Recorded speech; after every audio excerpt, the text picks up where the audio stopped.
ಇದೀಗ ಹೊಸ ಬದಲಾವಣೆ ಕಾಣ್ತಾ ಇದೆ. 39,000 ಕೋಟಿ ರೂಪಾಯಿ ಕಸ ಹಗರಣ ಆರೋಪ ಇದೀಗ ಆರ್ ಅಶೋಕ್ ಅವರು ಆರೋಪವನ್ನ ಮಾಡ್ತಾ ಇದ್ದಾರೆ ಕಾಂಗ್ರೆಸ್ ಪಕ್ಷಕ್ಕೆ.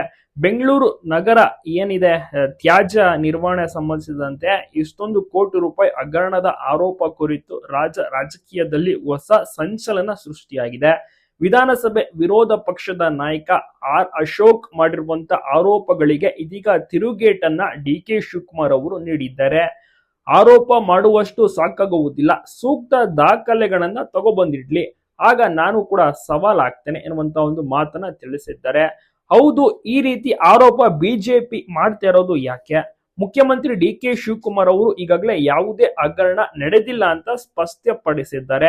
ಬಿಜೆಪಿ ಇದುವರೆಗೆ ತಮ್ಮ ಆರೋಪಿಗಳಿಗೆ ಪೂರಕವಾಗಿ ಒಂದು ದೃಢ ದಾಖಲೆಯೂ ಸಹ ಬಿಡುಗಡೆ ಮಾಡಿಲ್ಲ.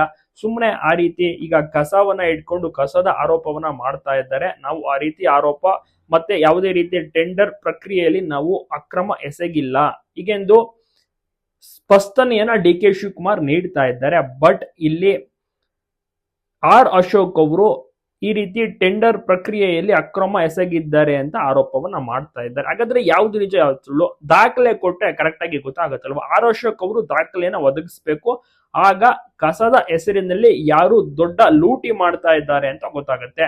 ಬಿಜೆಪಿ ಬಿಡುಗಡೆ ಮಾಡಿರುವಂತಹ ದಾಖಲೆಗಳ ಆಧಾರದಲ್ಲಿ ಮಾತನಾಡಿದಂತ ಆರ್ ಅಶೋಕ್ ಅವರು ಬೆಂಗಳೂರಿನಲ್ಲಿ ಕಸ ನಿರ್ವಹಣೆ ಹೆಸರಿನಲ್ಲಿ ಕಾಂಗ್ರೆಸ್ ಸರ್ಕಾರವೇ ಭಾರಿ ಹಗರಣ ನಡೆಸಿದೆ. 35 ವರ್ಷಗಳ ಅವಧಿಗೆ ಸರ್ಕಾರ ಸಾಕಷ್ಟು ರೀತಿಯಲ್ಲಿ ಅಕ್ರಮ ನಡೆದಿದೆ ಹೀಗೆಂದು ಆರೋಪವನ್ನು ಸಹ ಮಾಡ್ತಾ ಇದ್ದಾರೆ. ಕೋಟ್ಯಾಂತರ ರೂಪಾಯಿ ಲೂಟಿ ಆಗ್ತದೆ ಹಾಗೆ ಹೀಗೆ ಅಂತ. ಮತ್ತೆ ರಾಜ್ಯಪಾಲರಿಗೆ ದೂರನ್ನು ಸಹ ಕೊಡೋಕೆ ಸಹ ಮುಂದಾಗ್ತಾ ಇದ್ದಾರೆ. ಎಲ್ಲ ದಾಖಲೆಗಳು ಇದೆಯಂತೆ, ಓಕೆ ಕೊಡಿ ಅಂತ ಡಿ ಕೆ ಶಿವಕುಮಾರ್ ಅವರು ಕೂಡ ತಿಳಿಸಿದ್ದಾರೆ. ನೋಡೋಣ ಯಾವಾಗ ಏನ್ ಕಥೆ ಆಗುತ್ತೆ, ಇದು ನಿಜನ ಏನು ಸುಳ್ಳ ಅಸಲಿಯತ್ತು ಏನಾಗುತ್ತೆ ಮುಂದೆ ಗೊತ್ತಾಗುತ್ತೆ.